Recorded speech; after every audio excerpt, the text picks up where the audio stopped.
Okay, I think we're live. I'm Brian Berletic. Joining me is Angelo Giuliano.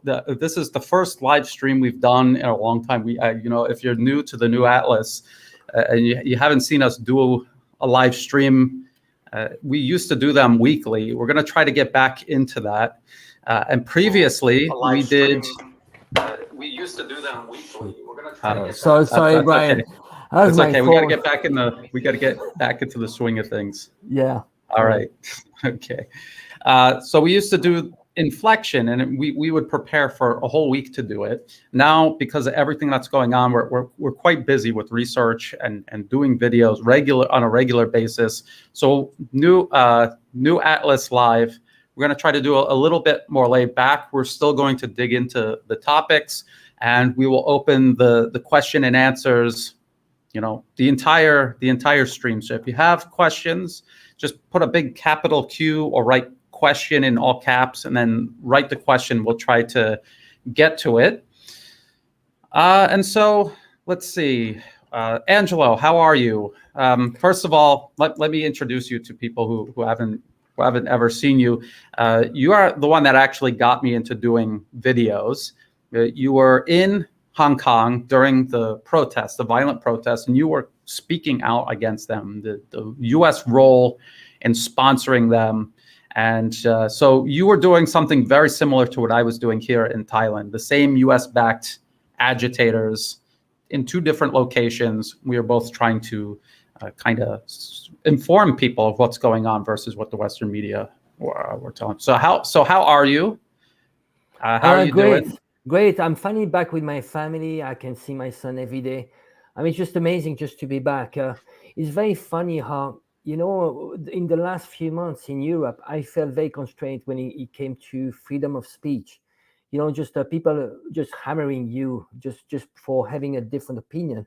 And it's a huge contrast coming back. Here, I feel more free, actually. It's very counterintuitive. You might think that here you don't have a freedom of speech. It is not like that. And it's the same in Thailand. I know how it is in Thailand. I mean, people can speak freely. Right now, with this Ukraine story, we are turning into a fascist state. Just look at how they're treating people in the Baltic states, in Poland, just for having different opinion, or to be just not pro-Russian, but just be more balanced and questioning this attitude, this Russophobia. We need to question it, and very often, unfortunately, it's extremely counterintuitive. Why? Because once you appropriate yourself the words freedom and democracy, then you shut down everything else. And I realize that I have much more freedom actually here in Hong Kong than in the West. Yeah. So you're in Hong Kong. I'm based in Bangkok, Thailand. How are people I was starting to see the questions already about the situation in Ukraine. I think that is what people are most interested in. How are people in Hong Kong viewing this? I could tell you in Thailand, people either don't really care or they're divided.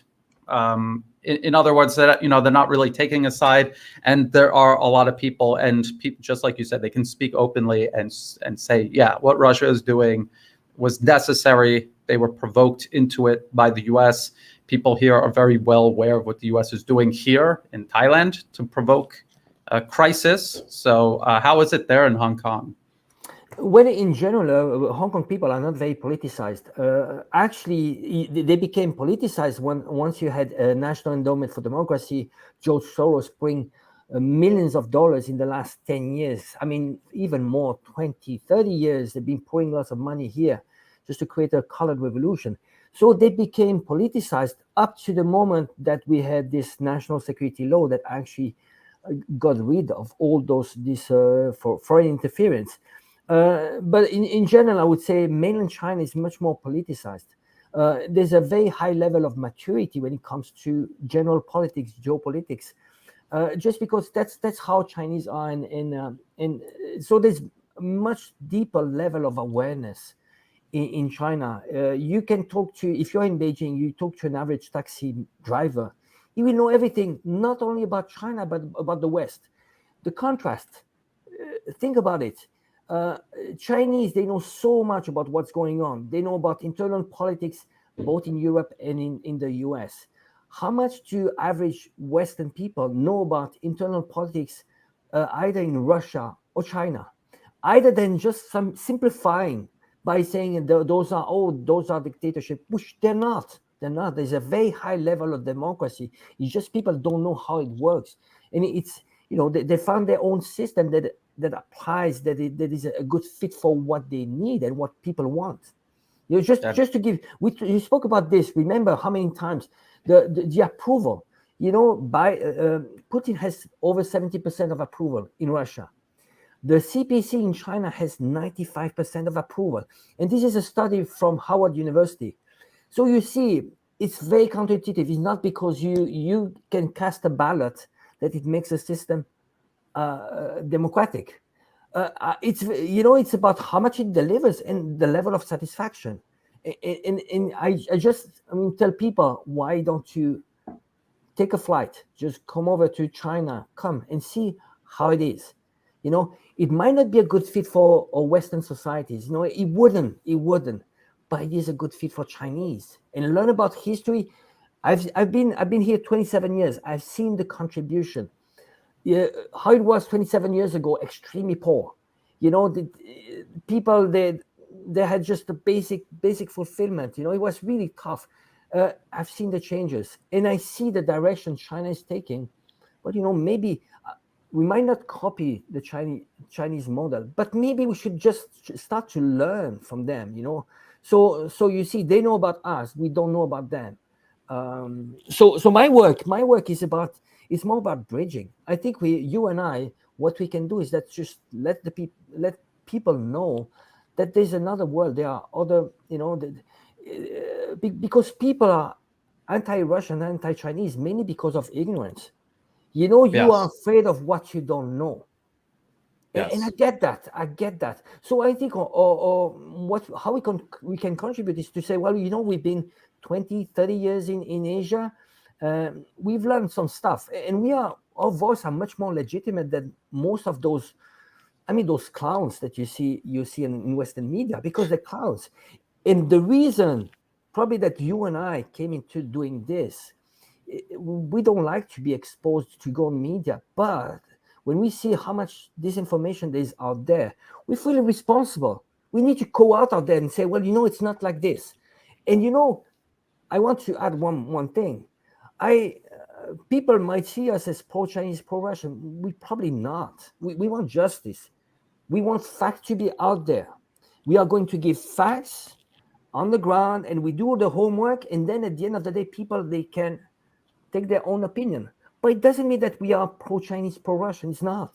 We just want, ultimately, if what we are doing brings peace, then it's good. We have achieved our aim. But are we happy there's a war in Ukraine? We're not.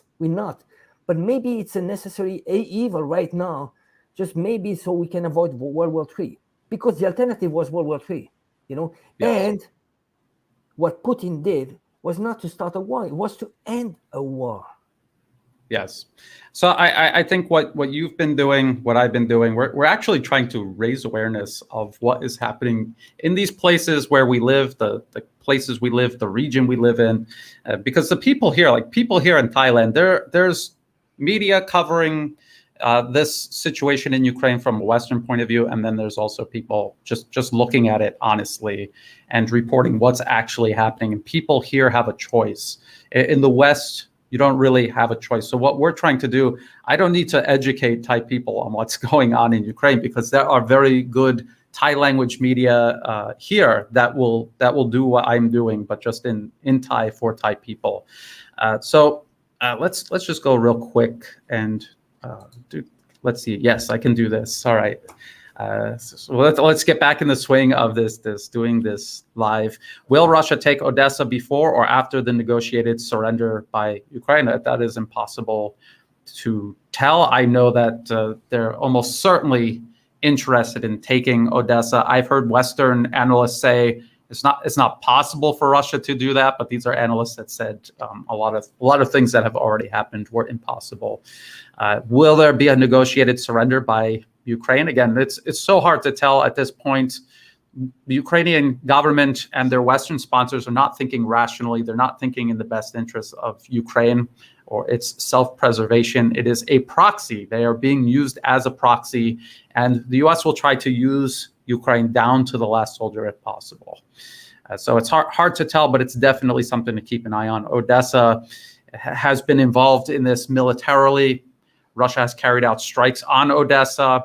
We keep hearing about a blockade of Odessa, but it's actually Ukraine's own naval mines blockading. And I'm going to show people in a Pentagon briefing where they themselves admit that.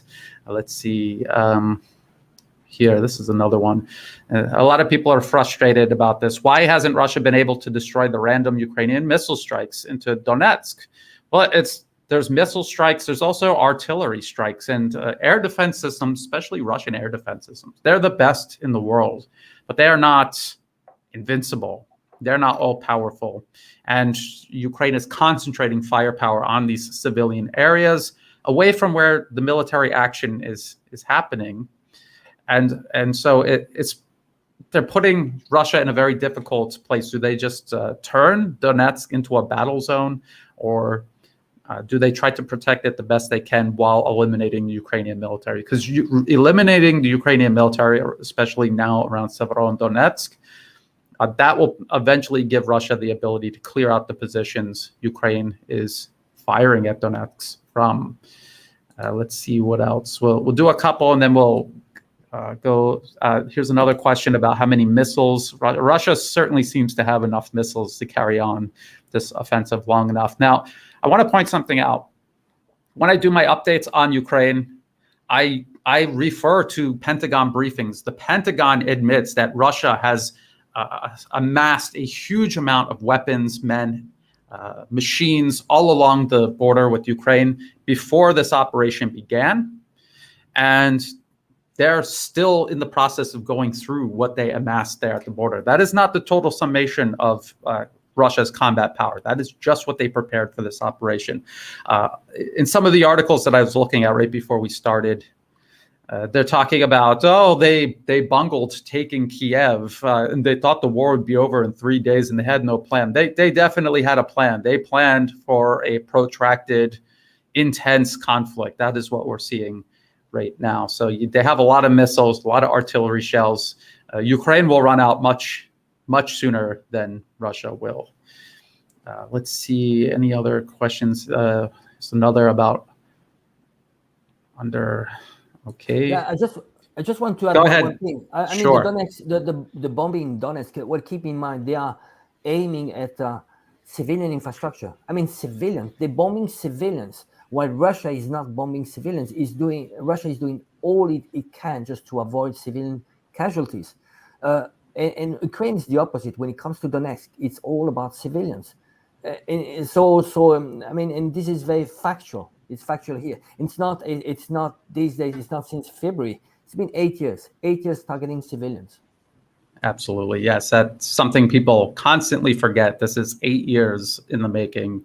It was not a war that started at the end of February. So this question is, if Russia aims at Odessa, what might be a reasonable justification under the UN legal framework? I mean, Russia is trying to demilitarize Ukraine. Odessa is a major epicenter of Ukrainian military power. They have amassed a lot of equipment, warehouses, soldiers there at Odessa.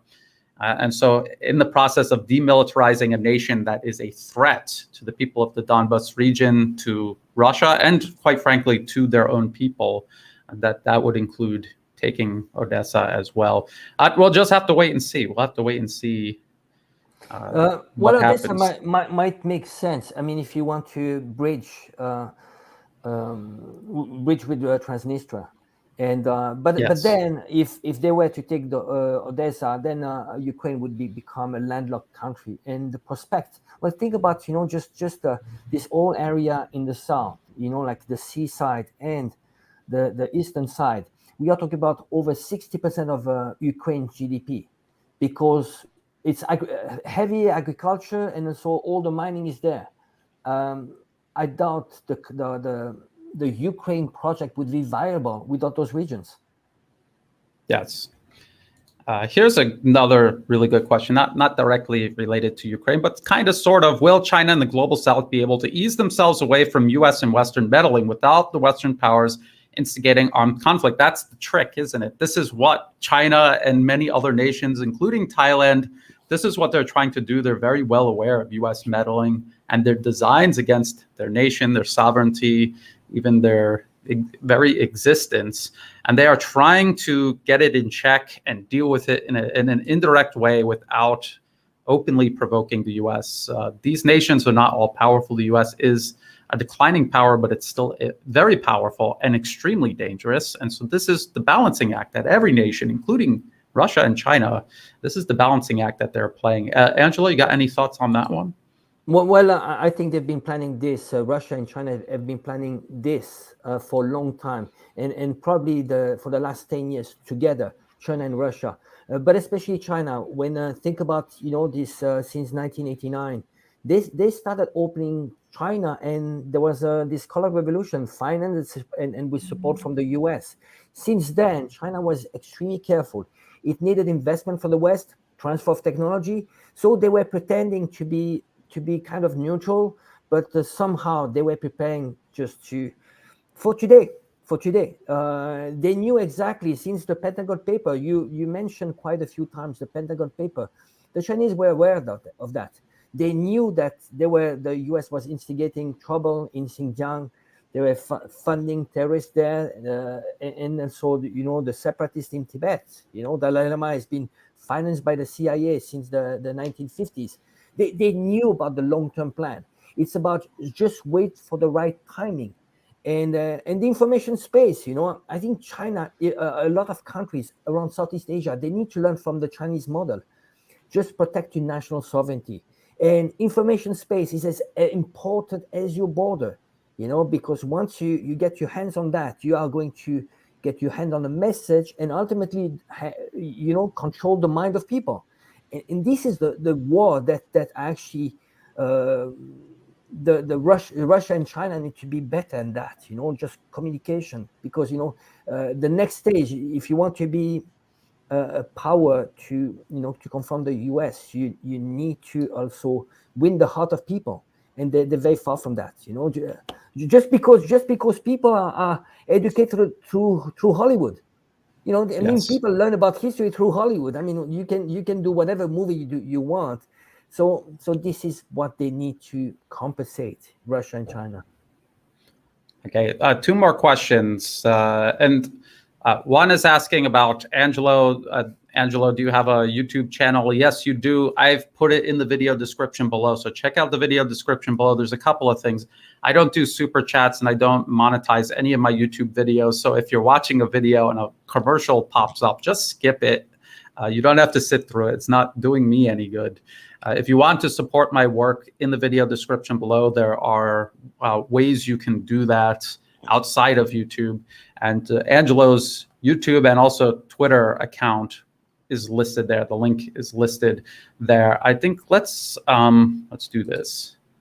Okay, so as part of this first stream that we've done in a while, I just want to kind of show people what I do when I do my updates for Ukraine, just kind of show you a little bit behind the scenes, and we can kind of just take a look at what's going on in Ukraine right now at the same time. So what I do is I go to defense.gov transcripts, and these are all of this is where I find the briefings that I reference for these Ukraine updates. And there's a lot of information that they put in there.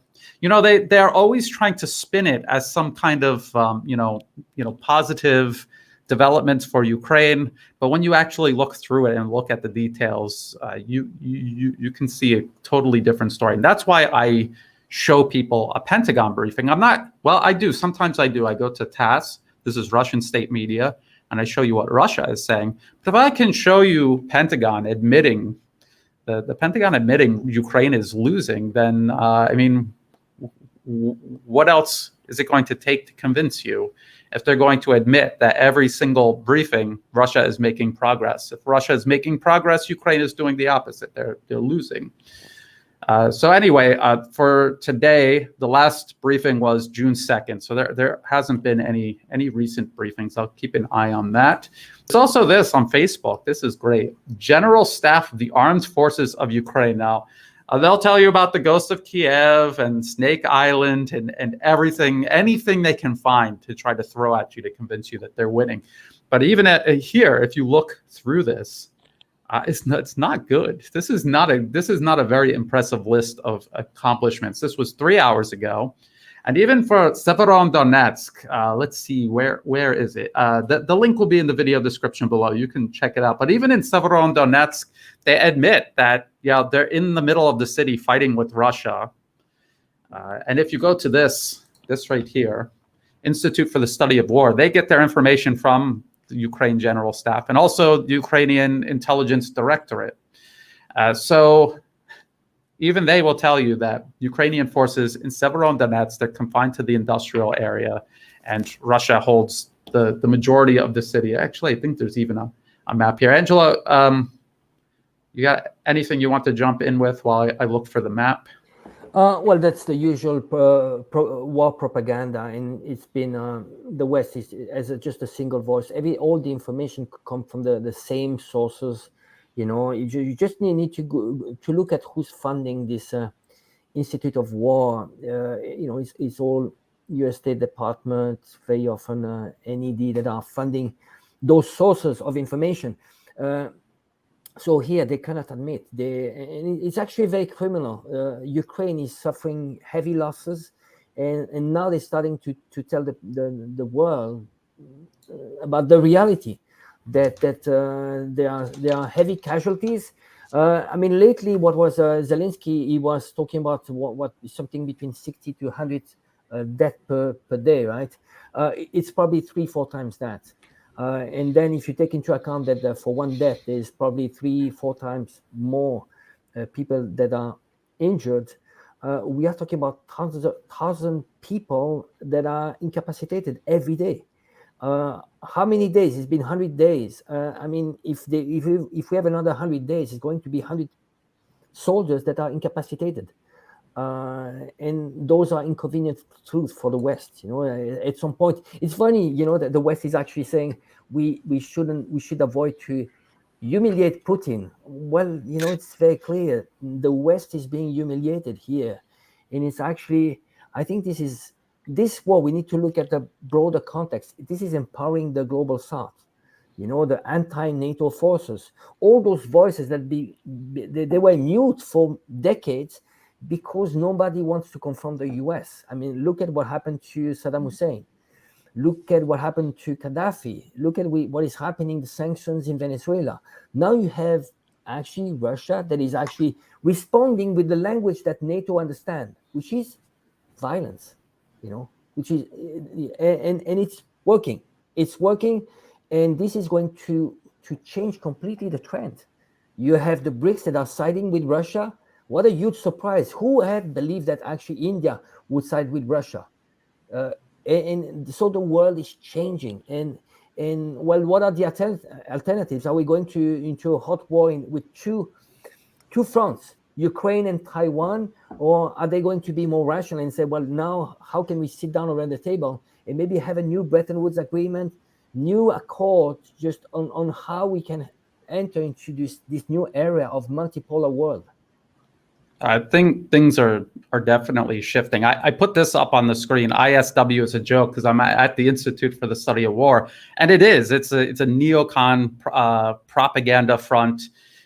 But let's see, where's Hyde? But even here, they say Russian forces have likely established control over the majority of the residential sector of Severodonetsk and conducted assaults against Ukrainian positions in the industrial zone in the past 24 hours. So even ISW admits that Ukrainian forces are confined to the industrial zone, contrary to what the Western media has been saying, that there was this massive counteroffensive and the Russians fell into their trap, even though if you look at the map there, the Ukrainians are encircled. And okay, so just to get that out of the way, and yes, Angelo, I mean, I just want to add one more thing. Why are we using those sources? It's very important for people to understand. If we were to Yeah. use only Russian sources, which we don't, actually, most of the time we use on purpose Western sources and we debunk them. Because otherwise they would just discard. People would just discard. Oh, you are talking about RT propaganda and so on. We don't. We actually use Western sources, and you can actually, if you dig into the message, you just understand very, very well what is going on. Because there's only so much you can lie, especially when it comes to map. You take a map from yesterday to today, and you see clearly that the Russians are moving forward, and there's only so much you can lie. So this is on purpose. Why are we using ESW, this source? Because most of the Western media are using that source, and we're debunking that using their own tool, their own media. Yes. If the Ukrainian general staff, the Pentagon, and ISW are all admitting that the counter, the big counteroffensive in Severodonetsk is being pushed back, it did not materialize. We saw the same thing outside of Kharkov and Kherson recently, and so this is a pattern that you can spot. Now, I just want to show South Front is, I would say, a pro-Russian source. I think it's a good source to balance out the ones that I just showed you. So when I'm going through, I kind of like a checklist of different sources. I look at pro-Russian and also pro-Ukrainian. It doesn't get more pro-Ukrainian than the Ukrainian general staff and the Pentagon, of course. Now there's another question here. Do you think the West prolonging of war is a dumb idea? Their next, it's not this, we'll leave. So, yeah, well, they are definitely trying to prolong the war. I think that is very obvious. It's a proxy war. It is America's ability to take a price out of Russia, I guess, to make them pay, to try to get something going.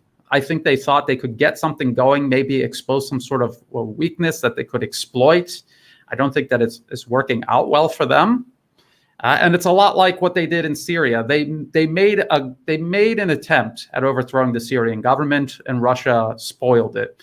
They were working on this project in Ukraine. These are plans that span years and years, and they invest so much in getting these plans going. They have a momentum all of their own. And even when things are starting to change, making it almost impossible for this plan to come to fruition, it's still going to go. They're still going to give it a try and see what happens. And I think Russia invested heavily in foiling this plot that they had in Ukraine. You have to remember, for Russia, it's self-preservation. For the U.S., they pretend that there's some sort of moral imperative behind what they're doing in Ukraine, but it's not. It's just pure hegemony over Europe, and pure hegemony that, wanting to absorb Russia as well. For Russia, it's life and death. For the U.S., it's just another piece on the game board. Angelo, you have any thoughts on that? I'm going to scroll down. Yes, but I like to go back to World War II. I mean, this is a very similar remake of World War II. World War II, the U.S. before the war was actually much more pro Hitler than pro USSR. So at the beginning, they actually supported Hitler. There was a lot of transfer of technology. There was some funding coming from the US. And then at some point, they actually shifted completely. When Hitler was starting to win, they shifted and they sided with the USSR. What they did the Lend-Lease Agreement. Same, they funded England. They funded the USSR. And ultimately, Europe became completely destroyed. Asia was completely destroyed. How many people died? How many Americans died? Not many. So the US is actually, it's very sneaky here. They're making sure that other peoples are fighting US wars. Because if there's an extension of war here, Ukraine, Poland, and so on, it's going to be European blood. If it happens in Southeast Asia, it's not going to be American blood. It's going to be Korean if they jump in. Japanese, it's going to be Australians. And who's behind? Who's going to come maybe at the end is going to be the US for maybe a great reset, a new Yalta agreement, a new world order. I mean, I don't like the term, but new world order, just a reset, economical reset, and a stronger control. So now this is a continuation. See, World War II didn't stop.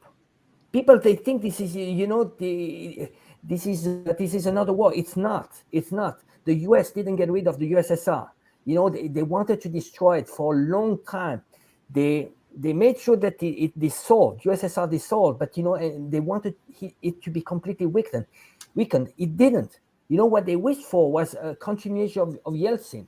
So the Russia would be completely subjugated to Western powers. It didn't happen. What you had is someone like very brave, like Putin.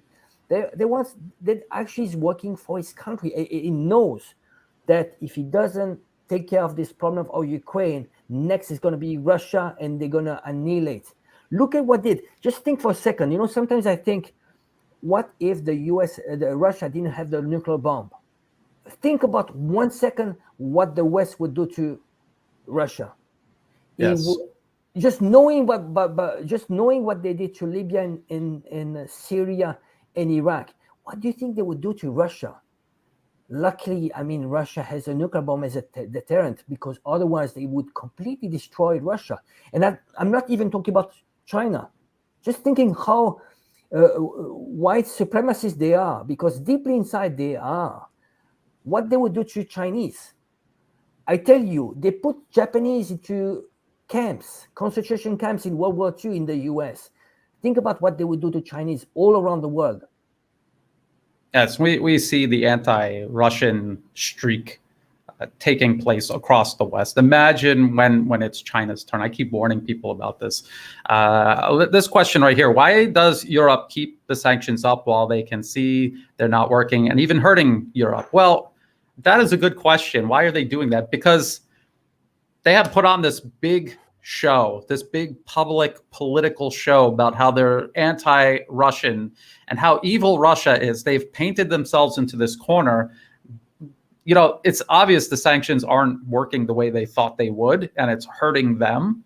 Russia prepared for this. You could see them preparing for this since 2014, and probably before 2014. Russia was trying to insulate their economy, make their economy self-sufficient, knowing that these sanctions are not the end of it. It's just the beginning. They were preparing for this entire time.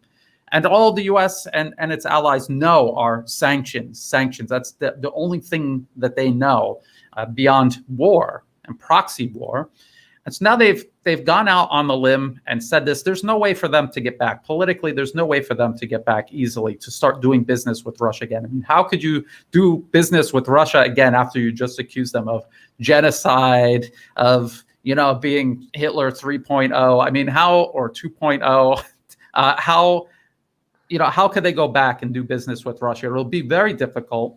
And this is what they've done. They've painted themselves into a corner. Let's see what else. I wanted to show this. So another thing I do is I type in Ukraine and do a Google news search, and they've got tools past 24 hours, so you can see the latest articles. And as I was doing this before the show started, Angelo, there's a storm going on outside right now here in Bangkok. So no, it's okay. If I disappear, you just do what you can to keep things going until I get back. So the Guardian, Russian assault on Severodonetsk redoubled after counterattack. So this is the Guardian, even the Guardian admitting, here's the map, that Ukraine is in the industrial zone. This is what Russia had been saying all along. They had this very brief, counteroffensive, if it even really happened. And of course, Russia is going to push them back. Nothing has changed on the battlefield. There's nothing that happened between, last week and this week that would allow Ukraine to suddenly be pushing Russia off the map. It just doesn't make any sense. There's this from NPR. Russia is still blocking key Ukrainian port as fighting continues in Ukraine's east. This is the kind of lies that you're getting, blatant lies coming out of the Western media. This is June 7th. So I want to show people, what is this? This is Secretary of Defense Lloyd Austin and Chairman of the Joint Chiefs of Staff Army General Mark Milley hold a press briefing. This was May 23rd. And let's see if I can find the spot here. Let's see what they say about these ports and who is blocking them. So he says, and thus far, because of mines, they say also because of the Russian fleet, because of the risks associated with it. That has not happened here now going on almost 90 days. They're talking about Odessa and commercial shipping going in and out of it. And then they talk about down here, Ukrainians wanting to make sure there's not any sort of amphibious landing against Odessa. And this has made it a no-go for commercial shipping. So this is the Pentagon admitting there are sea mines around Odessa, the approaches to Odessa port. And who put them there? They're telling you it was Ukraine. They did it. They put them there because they're worried about a Russian amphibious landing. That's why there is no commercial shipping going to Odessa. Now, there is commercial shipping going to Mariupol because the mines that Ukraine put there have been removed by Russia, and now ships are able to go in and out of that port. So when you keep hearing about, so from NPR claiming that, hey, it's Russia is blockading. They're not. And Russian President Vladimir Putin said in front of the whole world in an interview that if they want, Russia will demine Odessa, and so the grain shipping can go in and out. That's what he said. The West could put him up to that, but the West is busy making up these stories to blame Russia, because that's what this is all about. It's about heaping on the war propaganda, vilifying Russia. They still think that they can win this by just making things up rather than actually changing anything on the battlefield. I saw people talking about the Duran in the comment section. Yes, especially regarding economics, the economic aspects of this conflict, and the political aspects, especially European political aspects. The Duran is really good. Plus, they also have a lot of experts that they tap into to get information about the situation on the battlefield. I've been introduced to a couple of experts by watching the Duran. And there in the video description below, I put the links to all of these resources that I used. The Duran, Jackson Hinkle, he's actually the one that said, Brian, you should do live streams, because I was on his live stream recently. So that, it's kind of the reason why I'm getting back into this. It's a good idea to do this. So check the video description. If you're not familiar with them, check the video description, click on the links and check them out. Let's see, what else? What else was there? Russia claims advances in Ukraine amid fierce fighting. There was something in this article that I really wanted to talk about. Let's see if I highlighted it. Angelo, go ahead while I search this article. You go ahead. No, I think it's good that you actually showing a little bit people what the way you actually searching to the news. Because ultimately, if people can do exactly what we're doing, which is there's no rocket science. All the information is out there.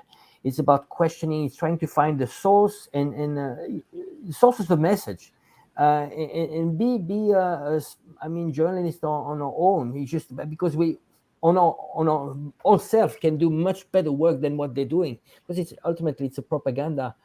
They're just an extension of the State Department. So that's the work we're doing. Did you find anything or? Okay, so this is what I wanted to point out. This right here. After abandoning its bungled attempt to storm Kiev in two months ago, Russia declared that taking the entire Donbas is its main objective. This is a lie that we keep hearing over and over and over again, that Russia, their main objective was just taking over all of Ukraine in 3 days. This is what we keep hearing. And you have to think about it. Ukraine is bigger geographically than Iraq.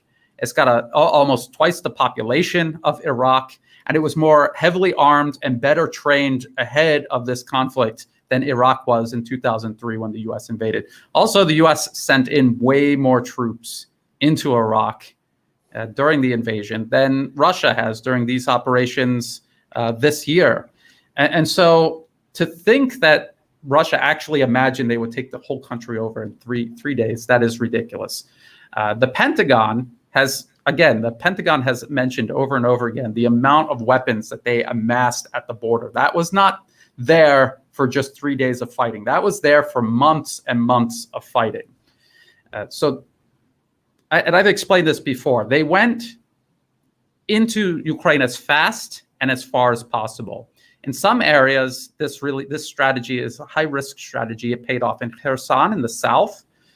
Russia took that city with almost no fighting at all, and they were able to establish a land bridge from Crimea all the way back to the Donbas and the border with the Russian Federation. It also allowed them to encircle Mariupol and shape the battlefield regarding the Donbas region. Around Kiev, no, it didn't work.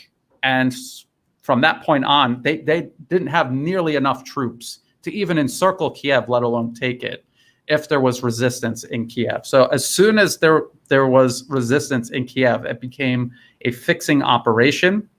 You have to remember, in the beginning, you saw all of the mercenaries, all the volunteers, everybody was going to Kiev to go fight the Battle of Kiev. Everybody was fixed in Kiev.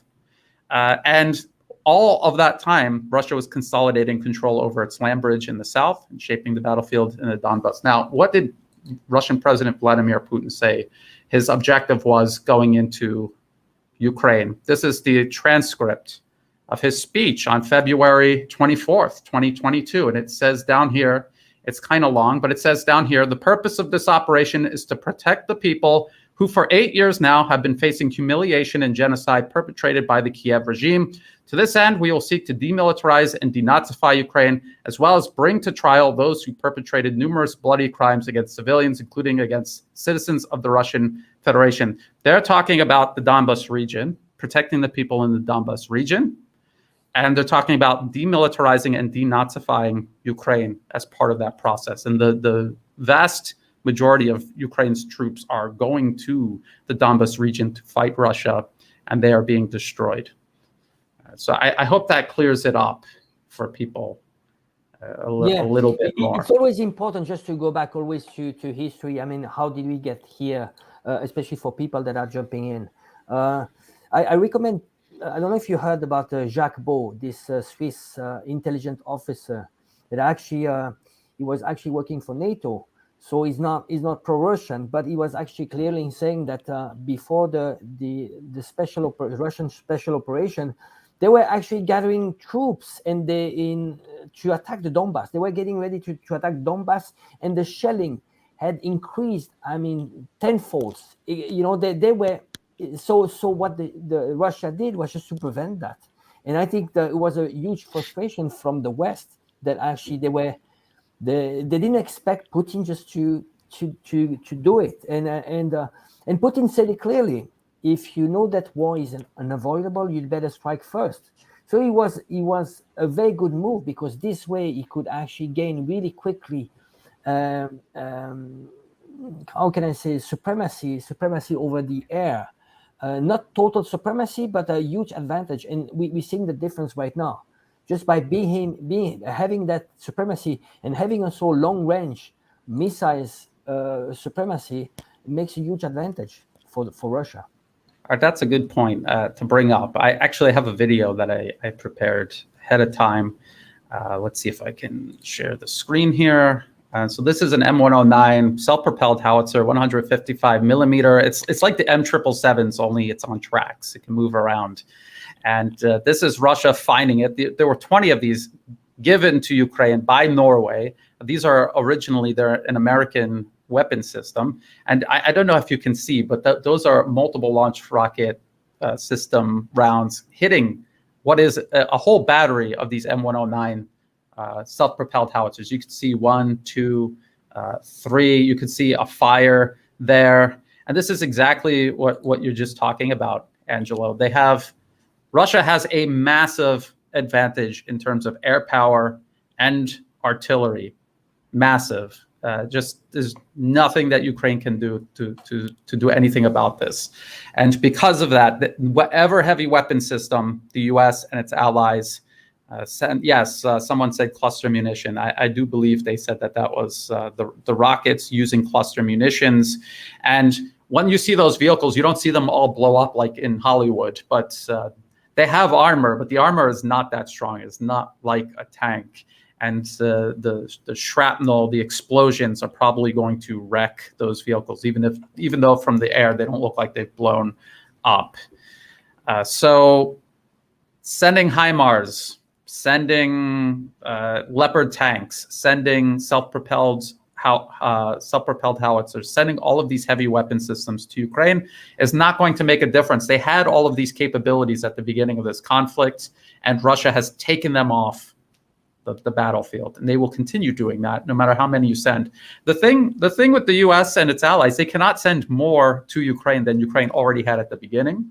They cannot replace these losses even back to the levels they were at the end of February, let alone surpass them, which is what Ukraine would need to actually win this.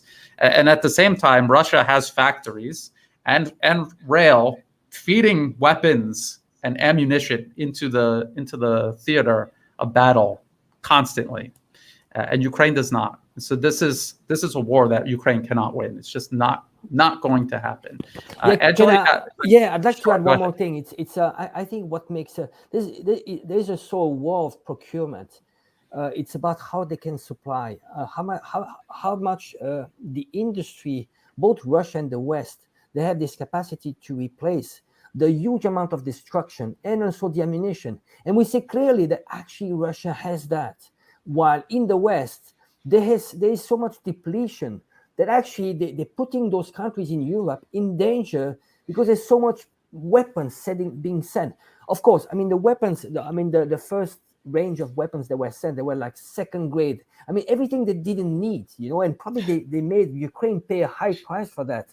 But now they're sending a higher grade weapons. But the problem they have is actually there's a depletion.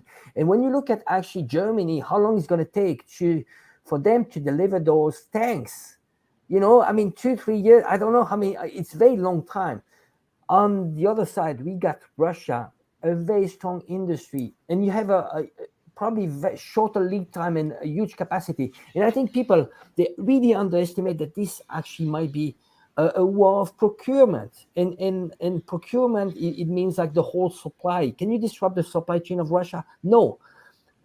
In Ukraine, there's no more supply chain. They destroy completely all the capacity to produce ammunitions. And actually all the, there's probably 1/3 of whatever is sent by the West, which is destroyed once it lands in Ukraine. And the rest, they have a hard time to get it all the way to the battlefield. So you see, I think ultimately what we're seeing here is a continuation of the Afghanistan war, where you have the recycling, the money going from taxpayers going to the elites and the military industrial complex. And they want to continue that, because ultimately, is it helping Ukraine? It's not. You mentioned quite a few times, you need, are Ukrainians army able to operate on those weapons, NATO weapons? Not all of them. Those people have been trained with the Soviet era weapons. So again, it's not good for Russia, of course, that they keep on supplying NATO weapons, but it's not going to make a difference. Yeah, that's a good point, and that's the question that I've got on the screen. I have seen this individual. I'm sorry, I cannot read that, but I have seen this question asked. So I have seen this question like everywhere, and I get questions and comments all across all these different platforms. So now I'll answer this one. Any type of submarine, this is a massively complex system. It would take years and years to train a whole crew and get them. And it's obviously not a game changer because it's completely unrealistic. It is impossible to transfer something like this to Ukraine. And Angelo, you were just talking about like even things like tanks. People like, in G.I. Joe, when Duke gets shot out of his helicopter, he just jumps into a tank and he keeps going and he's fighting Cobra. But in real life, it takes half a year to train an entry-level tanker. And a tank has at least a driver, a gunner, and a commander. And the commander has to have at least a few years of experience. When you lose this manpower, it will take you years to replace it. You cannot just throw a bunch of entry-level guys onto a tank and send them out on the battlefield. You can, and they might be able to do something on a extremely basic tactical level. But in order to fight in combined arms operations effectively against the Russian military, no, impossible. they will get eaten up even faster than their forces did at the beginning of this. So this is the problem that NATO faces. So there was an article in the New York Times. Let me see if I can find it actually.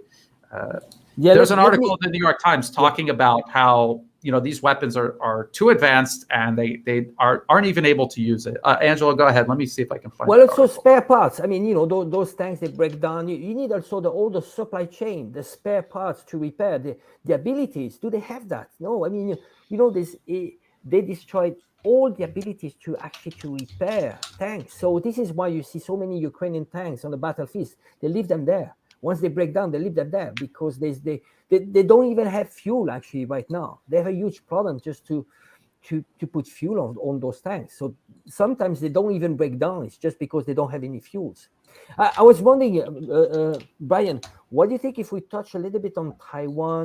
Just because my question is, how do you see this window of opportunity? Remember, we talked about the Rand Corporation paper 2016 about this window of opportunity between 2015 to 2025 to contain China. And also, touch a little bit on, Tsai Ing-wen. She's got 2 years. Tsai Ing-wen, she's the president of Taiwan. She's the U.S. puppet, the equivalent of Juan Guaido for Taiwan. And just the fact that she has 2 years to run. This is the second mandate. She has 2 years to run. And there's a high probability that Taiwan should actually change government in 2 years' time. Probably the Kuomintang would take over. And it would bring down the chances to disrupt the US for the US and the West to zero, because Kuomintang would not jump into the trap that the West wants. So I have the impression that we are actually running towards a second front within the next 2 years, because after that it's over. Not only because there's not the DPP, the puppet regime that they have in place right now. They finance, they train them for many years. After that, in 2 years' time, they won't be in power anymore. How is the US going to disrupt China? Because the only way they can disrupt China is through Taiwan. So how do you see a second front within the next 2 years? Yes, that is a good question. I just want to, because I mentioned it. So this is the New York Times article, potent weapons reach Ukraine faster than the know-how to use them. Because it takes months and months to train someone, just an entry-level operator, weeks to months, and then to use it effectively, it could take 2 or 3 years to integrate it fully into a military. That's how militaries around the world, they operate. They get a new weapon system. It takes a couple of years to integrate it into their existing structure. And this is in the middle of a war, so it becomes even more difficult, and it's completely unrealistic. Now, Angela, what you were just talking about, we're looking at Ukraine as a huge crisis. There are things leading to a much, much larger crisis with China, and it is exactly the same process. Creating a proxy, crossing red lines, trying to provoke China into action. Right now, the U.S. has troops in Taiwan right now. There's not a large number of them, so we are told, but they are there nonetheless. The U.S. admits this. The U.S. also recognizes the one China policy, whereas Taiwan is not an independent country. The U.S. recognizes that it's not an independent country. So if Taiwan is not an independent country, what is it? Who is it part of? It's part of China, the People's Republic of China, whose government is in Beijing. And so they're recognizing that Taiwan is part of China, and yet they're still putting their troops in Taiwan. They're sending weapons to Taiwan. They are involved in the internal political affairs of Taiwan. They are the ones creating this notion of independence. We've talked about this many times, you and I, Angelo, about the notion of independence for Taiwan runs utterly contra to the best interests of the people living there. The economy of Taiwan is wholly dependent on China, on mainland China, because it is part of China. Angela, why don't you explain that aspect, the economic aspect, the cross-strait investments, and the number of Taiwanese who are actually on the mainland? Explain that while you get up the numbers of trade. Well, we're talking about between 1 and 2 million, officially Taiwanese working in China. So, those people are very happy and they're living in China. And most of them, we're talking about the best brain in Taiwan, people that are hungry, they want to adventure, and they go to China and they discover a completely new world with great opportunities, much more than in Taiwan. But then the economic aspect, you have huge amount, the early money, the seed money that was put into China in the early days when in 1979, it's what they call the opening up of China. The first investors were actually the Japanese. They were amongst the first one. Then you had Hong Kong money going to China, and then you have Taiwanese. They invested billions of dollars into China, so they are interlinked. And if you look at here, we need to put together China and Hong Kong, of course. You have the economy which is de facto integrated with China. So when you have 31% and 11%, that's 43% of your export going to China. That's it would be an economic suicide to go against that. I just want to go back to what you said, just this idea of independence. It's the same as in Ukraine. It's about who planted the idea. Who planted the idea in Ukraine that Ukrainians, they were superior to Russians? Who planted the idea in Hong Kong that Hong Kong-born people, they were superiors, they are their peers, their brothers Chinese from the mainland? Who planted the idea in Taiwan that Taiwanese, they actually, their parents came over from the mainland, but they claiming that they are superior than the mainland Chinese. So you see, it takes a generation. You change the history book, that's what they did. Chen Shui-bian, from the DPP, he actually was the one starting to change the history book. And that's what you do. You do it gradually. You start with education. Then you put money to trade unions. Then you start changing history. And then you expel pro-Chinese media, the same as they expel pro-Russian media in Ukraine. And then you have only one voice. And then you have this massive amount of money coming from NED, National Endowment for Democracy, just, so you can operate through all those social media, Twitter and so on. And then you have actually better algorithm. So you see, it's this initiative of independence, it's not coming from Taiwanese. It's a planted idea. And, again, once you control the message, you control the mind of people. And you see, it's going against their interest. But then if you look at there are surveys, they made many surveys. And actually, this is coming from neutral media, pro-US media in Taiwan. If you really, it depends how you ask the question. But really, Taiwanese that want right now independence, it's less than 5%. It's extremely low. What Taiwanese want at a very large majority is status quo. Status quo. And that's what China wants. China has a view of thousands of years. Taiwan is the last piece to stop this century of humiliation. When you had 8 powers, they came into China and they started splitting. Germany, you take this. England, you take this. So it was a huge humiliation. What China wants, and this is very deep in the psyche of Chinese, is to end this century of humiliation. And Taiwan is the last piece to recover, the sovereignty. It's and if you have, Chinese are extremely united when it comes to this.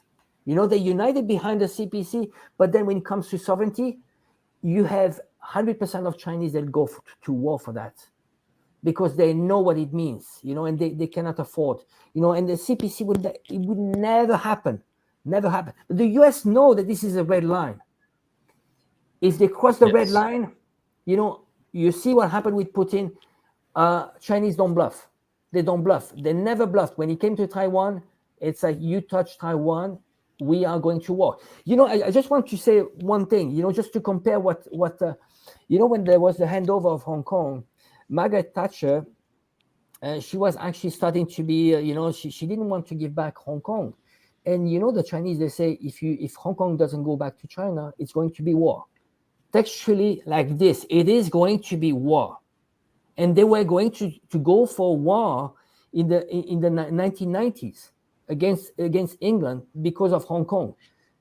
Taiwan, there's no question. It will be war, and the U.S. know that. So for me, I mean, my opinion is that there's 2 years of window of opportunity. If it doesn't happen in the next 2 years, then we save. There won't be a World War III. Yeah, and we've seen the U.S. in their own think tanks and their own policy papers plotting for war with China, that there's this window of opportunity that's closing as the Chinese economy grows and their military becomes stronger and stronger over time. The ability for the U.S. to do anything in regards to Taiwan or anything else in Asia, in the Asia Pacific, they keep calling it the Indo-Pacific, that window closes. And just like you said, in say a year or 2 years, if China is able to maintain, China does not want to invade Taiwan. They don't want to. They know that if left alone, integration will happen naturally in its own way, in its own process, to the full degree or lesser degree, whatever makes the most sense for everyone on both sides of the strait. They know that, and it doesn't benefit them to invade. But what the U.S. is going to do is cross as many red lines as possible to provoke China, just like the U.S. did in Ukraine. Now, on the screen here, this outline right here. That's Ukraine compared to this island, Taiwan. That's how much smaller Taiwan is, and the vast majority of the population live along this coast facing the mainland. Population is smaller, military smaller. This isn't, they're comparing it. They're saying the U.S. is like, we're going to create, a hedgehog defense on Taiwan or porcupine, whatever they said. This is another lie that they're telling the people in Taiwan, just like they told the people in Ukraine, just stick with us, we've got your back. Look at Ukraine. That is the future of Taiwan if they decide to go over this cliff. There's another question right here. This is a good one. The Nord Streaming of Taiwan, Korea, Japan trade with China. That is a really good way of putting it, because what is Nord Stream referring to? It's referring to how the U.S. destroyed economic ties between Europe and Russia, and especially between Germany and Russia, the Nord Stream 2 pipeline that the U.S. sabotaged. And that's what they are. That's what they're doing, not just between Korea and Japan and the economic relations between Taiwan and the mainland. They're not just targeting and trying to sabotage that, but they're doing the same process across all of Asia, especially here in Southeast Asia. That's all they do, is try to build up opposition groups to poison, the relations between, say, Thailand, where I am, and China, which are strong relations and growing relations. They're trying to sabotage that. They're trying to Nord Stream it, if you will. That is a good way of putting it. They're doing that. That is where the battle lines are right now, exposing this, waking people up to this, so that they don't repeat this whole process where you see how Europe is falling on their own sword over Ukraine, destroying themselves economically, making themselves vulnerable militarily. And this is all at the behest of the United States. They want Southeast Asia to do the exact same thing. That is where the battle lines are, stopping these opposition groups from working their way into power and coercing the country to basically cut its own risks in relation to China. China is the largest trade partner for virtually every nation in this region, including Thailand. It makes no sense to make an enemy out of China. No one feels threatened by China, but the U.S. is going to artificially poison the relationship between this whole region and China to accomplish this goal. And this all goes, some people said, I saw in the comment sections, it started under Trump, maybe a little earlier. It started since the end of Angelo, you said they were carving up China. And at the end of World War II, they went right back to trying to get back in there and reassert themselves over China, to grab all of their colonies in Indochina, China, Africa, South America. This is what they were doing. And this is what they've been doing up until now. There's State Department documents from the 1950s talking about encircling and containing China, Japan and Korea, Southeast Asia, and India. And we see them still doing that to this very day, decades later, regardless of who's in the White House. Let me check the comments. Angelo, you got anything you want to add on to that? No, well, just that Trump, the strategy, it doesn't make any difference whoever is in power in the U.S. It's who controls is not the voters, but the donors. Politicians are listening to donors. This is the rule in the U.S. So it doesn't matter who's the president. When it comes to Trump would have been when it's related to Ukraine, maybe he would have been more conciliant, but not because he cares about Russia and so on. Because the conservative, the Trump clan, had a much more focus on first China. While the Democrats, I think they wanted to do two steps: Ukraine and then China. I think that's the slight difference, but ultimately it's about hegemony. The end result is the same, and the end game. Keep in mind, so it's about China. I just want to add one thing when it comes to China and Taiwan. I think Putin was hoping maybe for coup, for something, people raising against Zelensky and somehow, and might be, I don't know, I'm speculating here, it might be one of the reasons actually went to Kiev, besides the fact that it was a strategy just to pin down army there in Kiev. But when it comes to Taiwan, I wouldn't be surprised that actually a large part of the army and Taiwanese, they would lay down arms. I remember there's a retired general in Taiwan. He said that if the mainland was to invade, to come over to Taiwan, we should lay down arms. And again, they are brothers. This is an unfinished civil war. Again, they're even more brothers than Ukrainians and Russians. I mean, they have a combined history. They have mutual families. Many Taiwanese not only live in the mainland, they have family, very old ties. It doesn't make any sense. But again, just they need to get rid of the DPP. That's the problem. And again, 2 years after those 2 years, it's over. It's over. Okay, this one right here. I get this a lot. I get this a lot where people understand fully what's going on between Russia and Ukraine. They don't believe the Western media. And then when it comes to China, they believe absolutely everything that comes out of the Western media. And I can't explain it. I have no idea how that works. It says China is not peaceful. They're trying to claim the areas around this. They're talking about these islands in the South China Sea. They are surely belligerent. But then they say it's a good point not to trust Uncle Sam. No, here's the thing. In the South China Sea, it's not just China making claims versus all of these other nations. It's all of these other nations making claims against each other.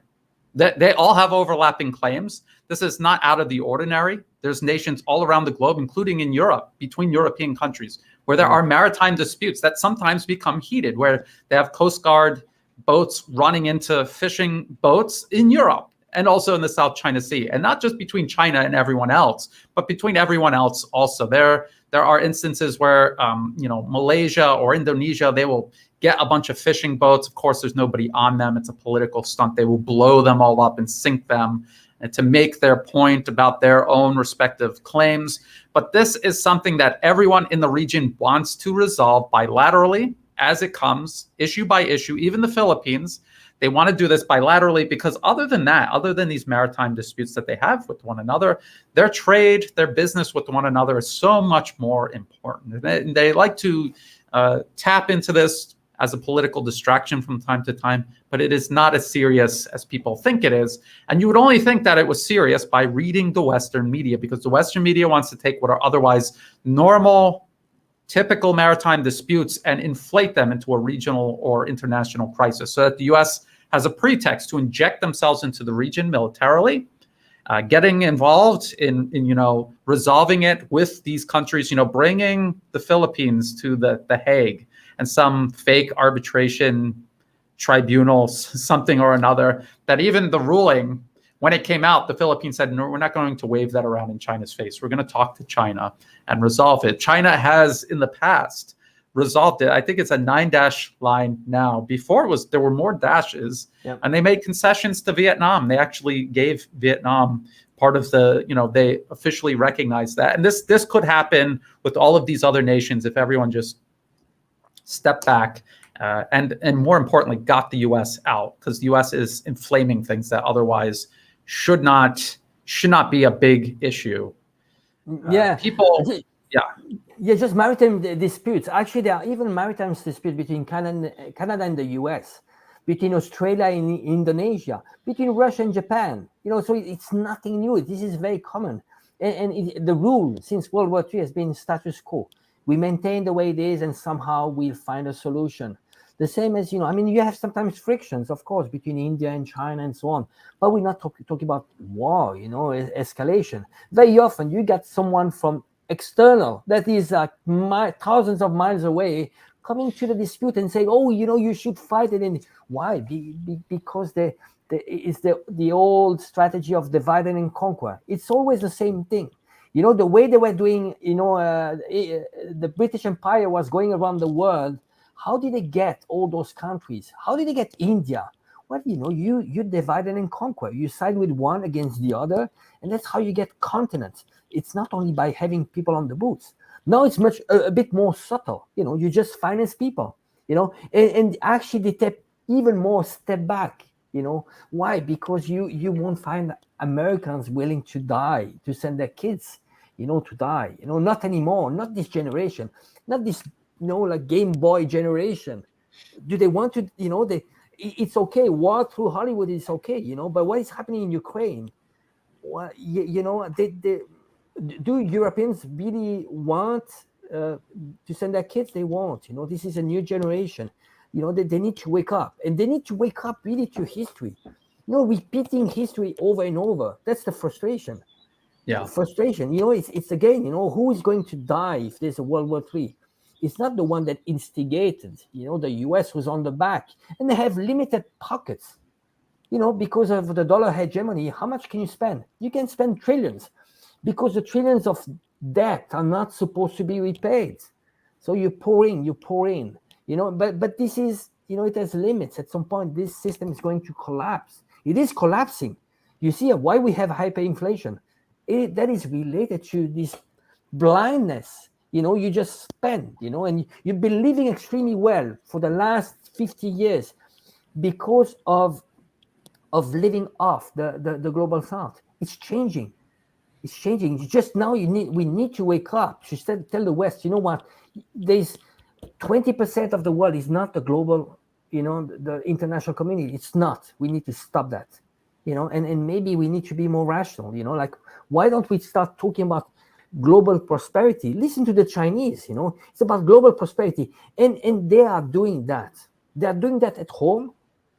They're showing that you have global prosperity. And this, and they're talking about unity and harmony. You look at how the West is controlling their citizens. It's about dividing them into this identity politics, black, white, LGBT, straight, not straight, pro-abortion, against abortion, and so on. You divide them.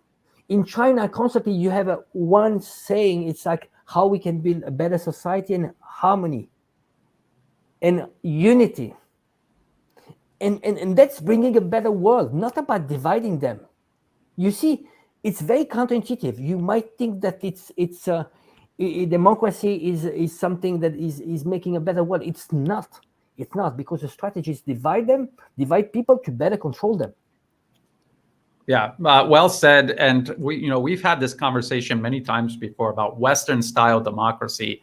It is a system of control dressed up to look like you've got some kind of choice. Just ask Americans who vote every single presidential election and for Congress.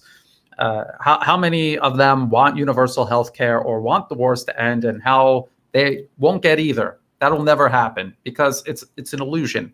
And then when they're promoting Western style democracy abroad, it is to put a system in place that they are able to manipulate and control from abroad. And that's all there is to it. It's not real democracy. It is not real self-determination. I've said it, Angelo, you've said it.